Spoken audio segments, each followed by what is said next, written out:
Olá, Lígia Márcia aqui. Vamos lá, nós estamos meditando no livro de Efésios, capítulo por capítulo.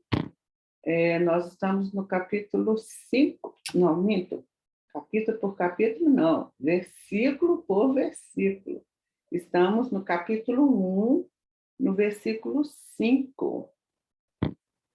Coisa linda, viu? Olha, cada vez que eu estudo a palavra, que eu medito, eu me sinto fortalecida no Senhor e na força do seu poder, porque aqui está todo o amor revelado, todo o amor de Deus revelado a nós. Tudo que nós precisamos para ter paz, para ter segurança, para ter certezas na vida, para ter tranquilidade, está aqui, de verdade. De verdade. E assim, e tudo depende de como você lê, né? Se você simplesmente lê como um livro qualquer, não tem como você receber algo da parte de Deus por aqui. Então, é um livro que você lê definitivamente, você precisa buscar a direção, a orientação do Espírito Santo. É a primeira coisa que eu faço quando eu vou abrir essa palavra. Eu peço ao Espírito Santo de Deus que me dê entendimento, sabedoria, discernimento, iluminar os olhos do coração, para que ele fale, né, o que ele quer falar e o que ele precisa falar comigo nesse momento. E o interessante é que cada dia Deus fala o que nós precisamos, né? E às vezes o mesmo versículo que eu li mês passado, ano passado, eu vou ler de novo, eu tenho outra mensagem, outra lição. Então, essa palavra, ela é viva. Ela não é uma palavra morta, ela tem espírito. Ela não é uma mera letra, ela tem o Espírito Santo, seu autor, né, que o Espírito Santo inspirou homens para escrever. Então, o Espírito Santo está presente. É o único livro que a gente lê que o autor está junto com a gente ali, explicando. Olha isso, coisa linda, né? Então, é preciso parar diante dele, reconhecer que precisa da ajuda dele para a gente compreender. Mas vamos lá. A gente falou antes sobre o versículo 4, a última frase do versículo 4, né? Mais o versículo 5 e o 6, que a gente vai falar hoje. Nossa, eu vou te falar, se eu fosse ficar só, até dava pano para a manga para ficar só no versículo 5, que eu quero adiantar, porque tem tanta riqueza, eu quero adiantar, mas vamos fazer tudo no tempo de Deus, né? Nós temos o resto da vida para fazer isso. Então, vamos lá. Então, a gente leu o 4 ontem, né? Que ele nos escolheu nele, antes da fundação do mundo, né? Por meio de Jesus Cristo, segundo o beneplácito de sua vontade. Então, vamos lá. Então, e em amor, esse é o que nós vamos ver hoje, e em amor nos predestinou para ele, para a adoção de filhos, por meio de Jesus Cristo, segundo o beneplácito de sua vontade. Para quê? Para louvor da glória da sua graça, que ele nos concedeu gratuitamente no amado. Nossa, tem pano para manga aí, viu, gente? Não enganar, não. Então, vamos lá. Primeira coisa, em amor nos predestinou. Foi em amor, né? O que significa o que eu vi aqui? Que todo ato de Deus para conosco foi em amor, é em amor, e sempre será em amor, porque ele é amor em sua essência, todo, como é que eu falo, todo potencial de amor mora nele. E tudo que a gente tem de amor ou sente de amor vem dele. O reino dele é a personificação do amor, assim como o reino das trevas é a personificação do ódio. Então, amor reside no coração de Deus. O ódio reside no coração de Satanás, que é o inimigo de Deus. Então, na verdade, lembra que a gente sempre fala que Bíblia se explica com Bíblia? 1 João 4, 19 diz que nós o amamos porque ele nos amou primeiro. Como que ele nos amou primeiro? Ele fez aquela reunião lá antes da fundação do mundo, criou um plano perfeito para criar o homem. Primeiro criou a terra, primeiro criou o lugar que o homem ia morar, a terra, com toda a sua beleza e plenitude. Depois colocou o homem lá. E nessa reunião famosa, antes da fundação do mundo, e Deus sabia que o homem não corresponderia, porque Deus queria que o homem o adorasse espontaneamente. Para isso, ele deu ao homem o poder de escolher. Como o homem desobedeceu, Deus, antes que criasse o mundo, já criou a salvação, através da pessoa de Jesus Cristo, que o Filho foi o que executou. E o Espírito Santo é o que separou, é o que comunica. Então, esse em amor, né, que Deus planejou foi lá antes da fundação do mundo. Ele planejou o universo, planejou a casa do homem, que é a terra. Né? Onde que é a casa do homem? É na terra. Né? Planejou os seres viventes, e o homem sempre foi o seu apogeu. Então, a base do nosso relacionamento com Deus é a fé, ou melhor, a confiança no seu amor. Que fomos criados em amor. Uma das coisas mais lindas da gente ver quando a pessoa está relatando sua conversão, seu encontro com Deus, é quando o apogeu dessa fala, né, o ápice dessa fala, de qualquer testemunho, é sobre quando a pessoa sentiu o amor de Deus em seu coração. Um olhar especial de Deus, um toque de Deus, né? Um acolhimento, um abraço, tudo isso ele faz em amor. É quando nós sentimos o olhar de Deus sobre nós. Nós experimentamos a altura, largura, profundidade e extensão desse grande amor. Oh, maior amor. Amor incomparável. Amor que redime, que salva e que transforma as nossas vidas. Né? Então, amor é o quê? É a base. Olha, em amor nos predestinou. É a base, é o fundamento, é o alicerce, é o propósito, é a razão da nossa existência. Então, quando Deus idealizou toda a história do homem, a sua trajetória na Terra, ele o fez movido por seu grande amor. Porque ele é amor em sua essência. Eu escrevo e preciso me deter ao que eu escrevo, porque a meditação eu acabei de fazer, está tudo quentinho, fresquinho aqui, e as ideias começam a borbulhar. Se eu começar aí nas ideias borbulhando, eu vou me perder.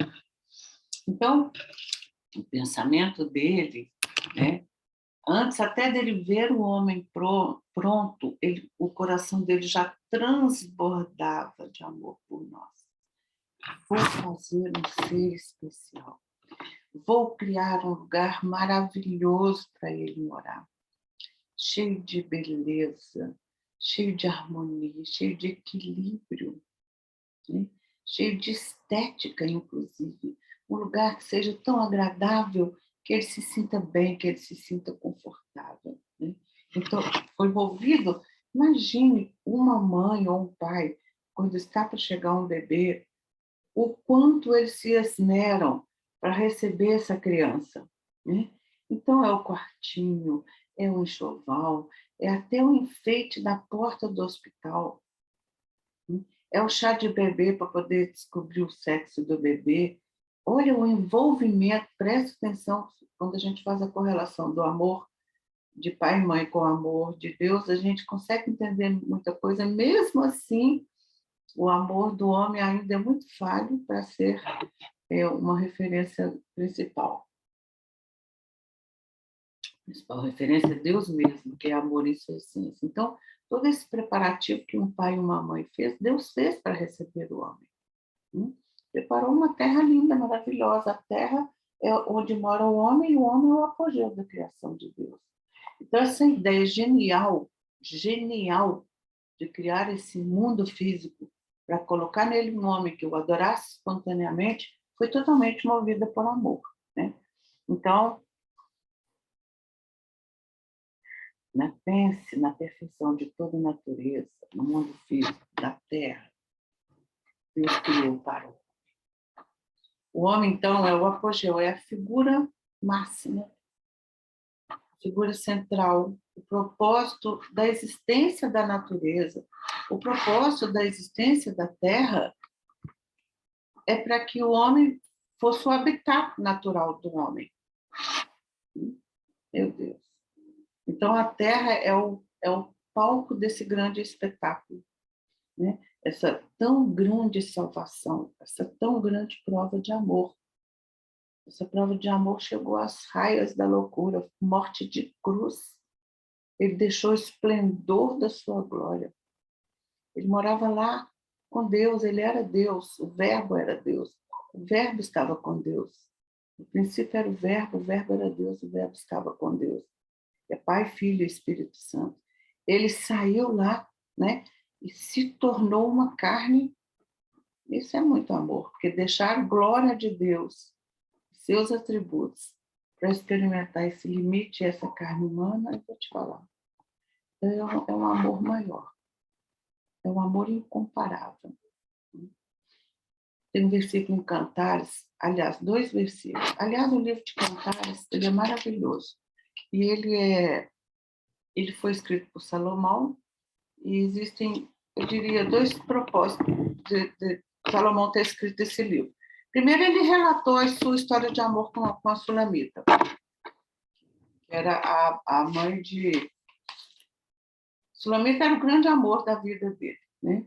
Então, ele escreveu, não era mãe de ninguém, ele escreveu esse livro para exaltar o amor dele e falar sobre o amor dele com a Sulamita, com uma mulher. Mas também fala do amor de Deus para com a sua igreja. Então, a igreja é sulamita e Deus é o homem. E Deus é o homem, né? No caso, Salomão. Então, olha só. Olha o que Salomão fala para a Sunamita. Olha o que ele fala. Põe-me como selo sobre o teu coração. Olha Deus falando para nós, tá? Deus falando para nós sobre o amor. Põe-me como selo sobre o teu coração, como selo sobre o teu braço, porque o amor é forte como a morte e duro como a sepultura o ciúme. As suas brasas são brasas de fogo, são veementes labaredas. As muitas águas não poderiam apagar este amor, nem os rios afogá-lo. Ainda que alguém desse todos os bens de sua casa pelo amor, certamente o desprezaria, ou melhor, não trocaria. Deus tem ciúme de nós, igual um namorado ou uma namorada pode ter ciúme. O amor tem ciúme do seu amor. Deus nos quer só para Ele. Tem todos os direitos autorais, porque foi Ele que nos criou. Então, quando Ele nos divide com alguém, Ele se entristece. E Ele tem literalmente ciúme. Se eu estou fazendo da minha vida o que eu quero, se eu estou colocando outras coisas no lugar de Deus, inclusive o conhecimento, Deus fica com ciúme. Porque para Ele é dor, Ele sente, Deus tem sentimentos. Imaginar que aquela criatura que Ele elaborou com tanto cuidado, com riqueza de detalhes, olha o corpo humano, gente. Presta atenção na beleza da perfeição, do funcionamento do corpo humano. Pense na perfeição do funcionamento da natureza e da cadeia de comando, na beleza de tudo. Quer dizer, tudo isso ele construiu em amor. para a gente simplesmente falar assim, não te quero mais. Isso dói no coração de Deus. Ele tem ciúme.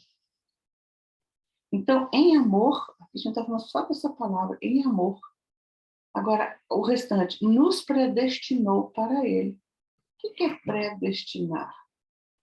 Predestino, né? É pré-ordenar, ou melhor, ele ordenou com antecedência. Porque ele sabia, Deus, gente, não tem. Deus, não se trata de uma escolha aleatória, não. Foi tudo muito planejado, né? Então, se trata de uma escolha pensada antes da fundação do mundo, antes que o mundo existisse. Ele pensou, idealizou este homem. Então, não foi uma escolha igual numa banca de laranja, você vai lá e fala assim, esse eu quero, esse eu não quero. Nenhum de nós é fruto de um pensamento tardio de Deus. Qualquer um de nós, até o fruto do estupro. Deus não planejou o estupro, mas Deus amou aquela criança desde a concepção. O Salmo 139 fala isso de forma linda, linda, linda. Salmo 139, leia. Veja o Salmo 139 inteiro. Então, ele predestinou o homem para conhecer anteriormente, né? Ele não separa, Deus não separa assim, ó, no passado, Deus planejou, né? Depois no presente, depois no futuro. Não, Deus não tem essa visão de passado, presente e futuro. Ele é onisciente, onipresente e onipotente. Então, ele está em todos os lugares o tempo todo, ao mesmo tempo. Ele vê o tudo, passado, presente e futuro, como um todo. Ele não vê a linha do tempo de forma fragmentada. Então, quando ele pensa em nós, o coração dele está cheio daquele mesmo primeiro amor que ele sentiu lá. Por isso ele tem ciúme. Ele não passou e ele, igual a gente faz. A gente é assim. O tempo passa, as coisas não acontecem do jeito que a gente quer, a gente fica triste, a gente fica com raiva, a gente às vezes até se revolta contra Deus. Não. Deus continua ali sendo movido pelo mesmo amor pelo qual ele nos criou, né? Então, a sua onisciência, a sua onipotência, a sua onipresença enxergava no futuro que haveria uma desobediência. Então, em amor, né, o que ele conheceu anteriormente, como ele sabia que isso ia acontecer, ele preparou a salvação. Né? Então, ele nos predestinou, fala de conhecer anteriormente o que o homem faria. E para isso, como Deus não fez o homem para ficar largado no mundo, ele já criou o meio de salvar. Então, ele ordenou com antecedência, isso é que predestinou. Né? Em amor, nos predestinou para quem? Para ele. Nos predestinou para ele. Nos predestinou para sermos dele, para pertencermos a ele, para sermos para o louvor da glória da sua graça, para sermos manifestação de Deus na terra, para sermos luz na terra que, como é que fala? Se mergulhou nas trevas do pecado, por causa da desobediência do primeiro homem, que é Adão. Então, essa separação maravilhosa, né? Que nós fomos pré-ordenados anteriormente, em amor nos predestinou para ele. Porque sem ele nada do que foi feito se fez. E aí o versículo continua falando assim, olha, e em amor nos predestinou para ele para a adoção de filhos. O que é isso, gente? O que é adoção de filhos, gente? Nós somos enxertados. Quando ele fala que Jesus é o unigênito, ele quer dizer que ele é o único filho dele, e gênito vem de primogênito, primogênito de toda a criação. Nós somos filhos adotados, que ele lida com legitimidade, como se fôssemos legítimos, porque Deus tem um filho, que é Jesus. Enquanto nós não temos essa experiência de ser adotados para ele, quando obedecemos ou compreendemos o seu plano, nós somos criatura. Ele é o Criador. Todo homem é criatura de Deus, mas nem todo homem é filho. Filho é aquele que se torna o quê? Adotado. E como que é essa adoção? Quando eu compreendo o plano e digo, Deus é meu Pai, Jesus é o unigênito de toda a criação, e eu sou adotado para a adoção de filhos. E olha, eu vou mais longe. Quem que era o povo que ele tinha adotado como filho? Era o povo judeu, a nação judaica. Que Deus escolheu quando o mundo começou a proliferar, outras nações vieram, Deus escolheu que o judeu fosse aquele povo que levasse ao mundo a crença monoteísta, porque ele sabia que a própria eternidade que Deus colocou no coração do homem o faria buscar em todas as direções, mesmo na correta, que é de Deus. Então o homem ia criar deuses para si, bezerro de ouro, e deuses de estátua, né? Deuses feitos por mãos de homens. E a Bíblia fala, inclusive, que iria conduzi-los em procissão. Sabe? Então, os judeus, eles eram o quê? Os judeus eram aquele povo que Deus escolheu, como nós somos hoje o povo que Deus escolheu para levar o mundo à crença em um só Deus. Só que os judeus rejeitaram, nós éramos os gentios. Gentios era toda nação que não era como é que é? Toda nação que não era, todo povo que não era judeu era gentio. E aí a gente foi. O fato de Jesus, de os judeus terem rejeitado a Jesus, nos deu condições de sermos enxertados. Então, nós fomos enxertados. Nós somos adotados por meio de Jesus Cristo. Então, Jesus veio, executou o plano perfeito. Porque ele veio e executou o plano perfeito, ele é absolutamente o único mediador entre Deus e os homens. Não existe possibilidade de colocar nenhum outro mediador. Por que ele é o único mediador? Porque só ele pode interceder por nós. Por que só ele pode interceder por nós? Porque ele, como Deus, experimentou a carne. Ele chega lá diante de Deus e diz, Pai, eu sei por que fulano fez isso ou aquilo, porque eu vivi na carne isso. Só que ele venceu as tentações e a gente não venceu. E não foi fácil para ele vencer, não, porque apesar dele ser divino, ele estava na natureza humana. Era o homem-deus. Mas ele estava no limite da carne e ele venceu. E, aliás, ele só pode nos salvar porque ele venceu. Ele provou a carne, provou o pecado, provou a desobediência e venceu e não cedeu. Por isso que ele é o único intercessor. Ele faz a mediação, né? Ele é uma espécie de diplomata entre nós e Deus.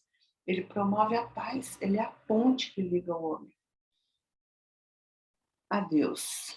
Então, ele sentiu na pele, por isso ele é o único mediador. Ele é o único mediador que é o único que consegue interceder com propriedade. Nenhum outro homem, ninguém, por mais que seja uma figura bíblica importante, é capacitado por Deus para ser nosso intercessor. E aí fala assim, olha que interessante, acho linda essa palavra, por Deus, a respeito dela. Nos predestinou para ele, para a adoção de filhos, por meio de quem? Por meio de Jesus Cristo, porque eu falei aqui agora, ele é mediador e intercessor, porque ele é a ponte. Então, somente por meio dele é possível a gente ser adotado. E ele é o primogênito de toda a criação. Ele é o unigênito de Deus, único filho e o primeiro e o primogênito, porque Deus tem mais, somos nós que fomos. Imagina uma família onde teve um filho mais velho e depois o pai e a mãe adotaram um monte de filhos. Nós somos esses filhos adotados, que são tratados com o mesmo amor, com o mesmo carinho, que não faz exceção, que não tem distinção. Nós somos esse povo. Então, por meio de Jesus Cristo, porque só Ele é a ponte. Não adianta enfeitar, só Ele é a ponte. Está na Bíblia. Aí ele fala, segundo o beneplácito. O que é beneplácito? Né? Beneplácito da sua vontade. Beneplácito fala de aprovação, de consentimento, ou seja, o beneplácito, aquela reunião lá entre os três, Pai, Filho e Espírito Santo, para criar a terra, colocar o homem, né? Dar a possibilidade de redenção, foi um consentimento, né? Foi licença, permissão. Significa, o beneplácito de sua vontade significa intenção benigna de sua vontade, intenção da sua boa vontade, da sua vontade boa para nós. E aí a Bíblia fala em Romanos 12, 2, né? Bíblia se explica com Bíblia. A vontade de Deus é boa, perfeita e agradável. A vontade de Deus é boa, perfeita e agradável. Então, é segundo o beneplácito de sua vontade. Segundo o consentimento, segundo as intenções do seu coração, que eram boas, eram benignas. Então, segundo a licença, a boa vontade era a intenção benigna. Então, vamos ver aqui mais coisas que eu peguei sobre beneplácito. Expressão de consentimento, beneplácito de sua vontade, expressão de consentimento, abonação, concordância, aquiescência, consentimento determinado, atribuído a determinado ato, permissão ou autorização. Então, ou seja, foi aprovado. Segundo a sua intenção benigna, foi aprovada a ideia. Né? Segundo o beneplácito de sua vontade. E sua vontade para o homem é o quê? Boa, perfeita e agradável. Então, se a gente não está vivendo aqui na Terra a plenitude dessa vontade de Deus, é porque nós não estamos ligados na seiva. E a vontade dele é boa, perfeita e agradável. Então, digamos lá, um exemplo prático. Às vezes a gente tem uma preocupação, uma ansiedade ao longo do dia. Por isso, meditar de manhã é muito importante, porque você já ocupa a sua mente de manhã e, de preferência, gente, se esquiva de notícia que não vai te trazer nada, te encher sua cabeça de porcaria, sabe? Porque há poder nas nossas palavras, e nossas palavras saem da nossa boca, segundo o que foi primeiro plantado na cabeça e na mente. Então, tudo que a gente puder evitar, então, se levantar o dia meditando, já te dá um dia, a possibilidade de ter um dia muito bom, porque você já ruminou a palavra de Deus. Mas mesmo assim, ao longo do dia, a gente pode ser acometido de algumas ansiedades, preocupações, às vezes chega uma notícia, por mais que a gente não queira se atemorizar das boas notícias, das más notícias, às vezes uma preocupação da vida normal, isso aconteceu comigo ontem, né? Eu fiquei ansiosa, não sabia nem explicar por que eu estava. Aí eu voltei aqui onde eu tinha meditado e foi maravilhoso. E ontem aconteceu uma coisa. De manhã eu fiz a meditação. Quando eu fui gravar, eu não estava sentindo muito bem, eu estava com uma dor nas pernas meio inexplicável. Depois eu entendi. E aí aconteceu um outro fato. Parece que Deus, né? Que coisa. A hora que eu estava gravando, já estava no meio da gravação, a internet caiu. E como eu gravo pelo Zoom, eu não sabia se o Zoom tinha guardado. Aí entrou de novo, eu comecei tudo de novo. Daí ficou confuso. E como eu não estava sentindo bem, eu falei, não vou fazer essa gravação agora. Eu fiz a gravação no final da tarde, quando o sol estava entrando aqui. Foi uma delícia. E eu estava assim, sabe, ontem, assim, meio que ansiosa, não sei se é por causa dessa dor nas pernas, quando o nosso físico é atingido, já é fruto do que está no nosso coração. Não se iluda. Mas quando a gente sente no físico, na carne, é desconfortável, né? Qualquer tipo de dor é desconfortável. Então, eu estava assim ontem. E aí, que conforto, que delícia, que gostoso se aconchegar no Senhor e recorrer à sua palavra, à sua autoridade, ao seu amor. E aí a gente solta os ombros e fala assim, uau, eu não preciso disso. Eu sei que Deus cuida de detalhes da minha vida, porque o seu amor por mim é por detalhes. A palavra dele diz que ele nos conhecia quando nós éramos substâncias sem forma, então não justifica. Então, assim, aí a gente encontra o conforto e o consolo no amor de Deus, que em amor nos predestinou para a adoção de filhos, segundo o beneplácito de sua vontade, segundo a concordância, segundo a intenção benigna, segundo a boa intenção da sua vontade, que é boa, perfeita e agradável. Olha que conforto, gente. Pare para pensar, você meditar de manhã uma palavra dessa, você passa o resto do dia alimentada espiritualmente. Quando eu venho gravar, a minha intenção é essa.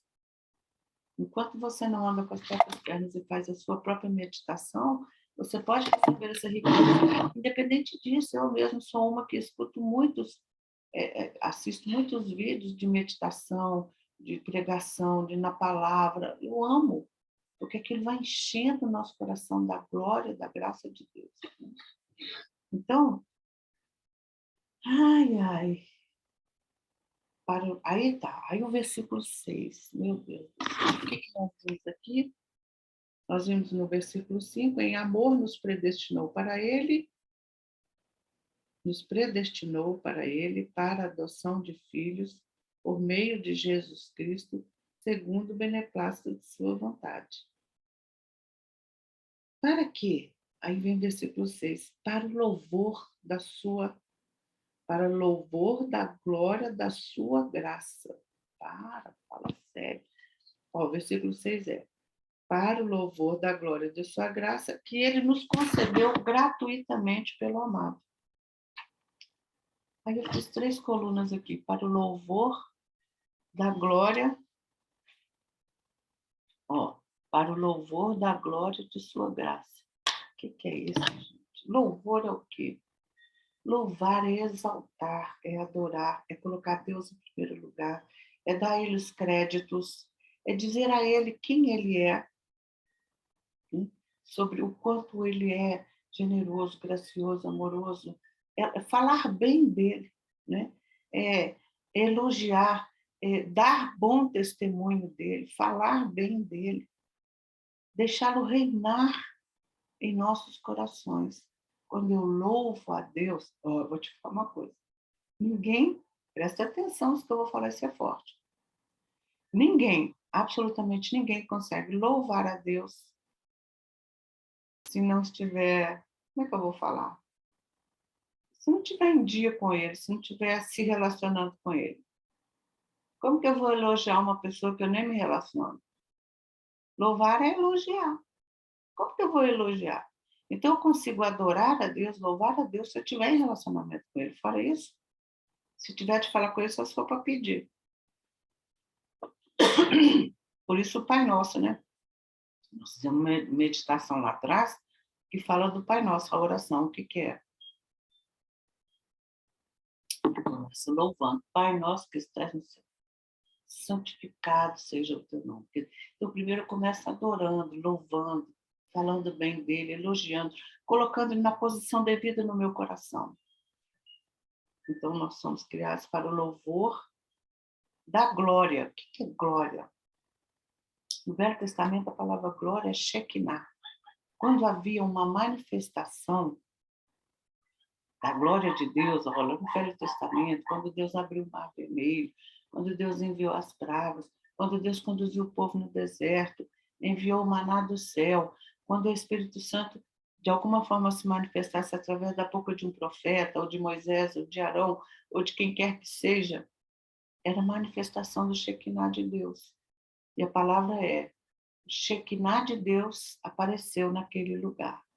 Ou seja, a glória de Deus. Meu Deus, o que é essa glória? A glória é majestade. É tudo que compõe o ser de Deus.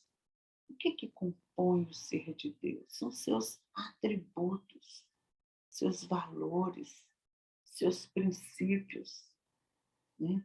Amor. Se tiver, eu acho que é tudo junto misturado, não tem primeiro e segundo. Mas a base de tudo é o amor. O amor, ele é amor em sua essência. Isso é glória de Deus. Ele é justiça em sua essência. Isso é glória de Deus. Ele é misericórdia, ele é graça, ele é infinitude, ele é plenitude, ele é onisciente, onipotente, onipresente. Isso são atributos de Deus. Então, quando eu penso na glória de Deus, eu imagino uma majestade divina, cheia de glória. Glória, eu penso em brilho também. Eu penso em luz. Eu penso em bondade, em severidade. Eu penso em tudo que faz Deus ser Deus, né? Então, é sua própria grandeza, é sua magnificência. Deus é magnífico, completo em si mesmo. Então, eu fui feita para o louvor, ou seja, falar bem, elogiar, adorar essa glória, essa majestade a qual diante dela nos reverenciamos e dizemos: Abba, Pai, que é Paizinho, Paizinho, obrigado, porque o Senhor me adotou, me enxertou. Como que Ele me enxertou para a adoção de filhos? Por meio de quem? De Jesus Cristo. Obrigado. Então eu louvo, né, pelos atributos, pelo poder que Ele teve de criar tudo isso e nos colocar como apogeu da criação. Eu nasci para o louvor da glória de Deus. Então, quando eu não estou vivendo para o louvor da glória de Deus, eu estou fora de posição, estou fora de lugar, eu estou no limbo. Eu estou no limbo porque eu não pertenço mais ao reino das trevas. Eu fui transportada para o reino do Filho do seu amor. Então, eu fico naquele limbo ali, e no limbo eu recebo os respingados do reino das trevas. Dependendo do número de respingados, a gente volta para lá, gente, e a escolha é nossa. Eu falo que por um tempo Deus nos deixa no limbo para nos dar a chance de voltar para o reino da luz. Mas se deixarmos a coisa crescer, a gente volta para é como diz a própria Bíblia, né? Que volta ao próprio vômito. É como comer o próprio vômito. Que nojo. Hein? Então, os atributos de Deus são tudo que falam de Deus. Agora, tem outra palavra aqui que é graça. Louvor da glória da sua graça. O que é a graça, gente? Graça de Deus é o meio pelo qual fomos salvos, né? É um dom sobrenatural concedido por Deus por meio da salvação. E aí eu trago Efésios mesmo, capítulo 2, versículo 8. Isso que é muito, muito, muito importante. Olha o que a Bíblia diz. Bíblia se explica com Bíblia. Pela graça de Deus. A graça é um dos atributos, né? Para o louvor da glória da sua graça. O que é a graça de Deus, senão o atributo, o meio que Deus usou para nos salvar? Olha aqui. Pela graça sois salvos. Mediante o quê? A fé. O que é a fé? Acreditar no plano. Acreditar no plano. E isso não vem de vós. Quer dizer, não é algo que você possa fazer que vai te dar salvação. Sai dessa se você acha isso. É dom de Deus. Isso não vem de vós. É dom de Deus. Não vem de obras para que ninguém se glorie. Porque se eu acho... Olha, vamos lá, gente, vamos pensar uma coisa. Acho que Deus seria injusto se ele nos salvasse pelas obras. Eu tenho que ser bonzinho. Gente, ser bom é consequência de pertencer ao reino da luz. Fazer o bem é consequência de pertencer ao reino da luz. Eu vou fazer o bem se Deus achar que eu mereço o céu. Não. Você pode entender que você vai para o céu não é por merecimento, é pela graça de Deus. Eu acho que Deus seria injusto se fosse por obras. Vou explicar por quê. Porque, vamos lá, quem pode ajudar os outros? Sempre você pode ajudar de alguma forma. Ok. Mas qual a régua que Deus ia medir para falar quem ajudou mais, quem ajudou menos? Esse pensamento ele é tão inconsistente, mas ele é tão inconsistente que, sabe, não dá. Se você entender esse versículo aqui, eu vou ler de novo. Efésios 2:8. Pela graça sois salvos. Pela graça. Essa graça aqui, para o louvor da glória da sua graça. Ele não está falando da adoção de filhos por meio de Jesus Cristo, está falando de salvação aqui. Pela graça sois salvos, mediante a fé. A fé é o que me faz acreditar que Deus é Deus. Eu creio na palavra, eu creio no plano e digo sim ao plano. E isso não vem de vós, quer dizer, não é um mérito seu, não há algo que a gente possa fazer. A nossa justiça, a própria Bíblia fala, é trapo de imundícia. A nossa justiça é trapo de imundícia. Não vale nada para Deus. Nossa justiça é suja, corrompida, mediante a justiça, que é outra manifestação da glória de Deus. Então, não há nada que a gente possa fazer. Isso não vem de vós. É dom de Deus. A salvação é um dom gratuito. Né? A graça é um favor imerecido que nós temos. É dom de Deus. E não vem de obras, para que ninguém se glorie. Já imaginou a guerra? Ia chegar um lá e falava assim: Senhor, mas eu fiz isso, eu fiz aquilo, eu fiz aquilo. Como é que é medir, gente? Quem deu o quê? Quem fez o quê? Não existe possibilidade de ser inconsistente. Isso é... Olha, eu vou te falar que... Olha, eu vou te falar, a religião que prega isso não sabe o que está fazendo, o que está falando, porque tira... Olha, a religião que prega que a salvação é pelas obras, ela tira, como é que eu falo? Ai, meu pai, eu não acho que tem uma palavra certa que eu estou procurando. Ela tira, é como se fosse assim, ela tira a glória de Deus do negócio. Ela tira a autorização, gente, por favor, Senhor, me lembra a palavra. Ela tira a possibilidade, né, de ser Deus o autor e consumador da nossa fé. Está na Bíblia isso. Autor e consumador. Ele não só, Senhor, obrigado, Senhor me lembrou, ele não só é o autor, então, tira a autoria, tira a credencial de Deus. É como se dissesse para Deus assim, ó, fica na tua aí, porque nós resolvemos fazer do nosso jeito. Aliás, o homem vive fazendo isso, né? Fica na tua aí, fica paradinha aí, que nós vamos seguir com a nossa vida. As decisões daqui para frente são todas nossas, e são mesmo, as decisões são nossas, isso é fato. Mas, tipo, você não vai interferir mais. Fala sério. Então, assim, é uma maneira de dar ao homem uma autorresponsabilidade. E Deus deu ao homem a autorresponsabilidade. Deus nem gosta quando todo mundo fica só encostando nele, esperando dele, sendo que, tanto é que o que a gente pode fazer, ele não faz, não adianta. Senhor, o céu está de bronze. Não posso fazer nada, meu filho. Existe um caminho e eu já te dei. Essa palavra. Ou quem não conhece? Quem não conhece tem a oportunidade de ouvir o tempo todo.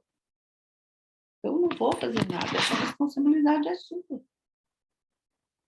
E Deus vai nos dando a responsabilidade segundo o nosso grau de, como é que fala? A quem muito foi dado, muito será cobrado, diz na Bíblia.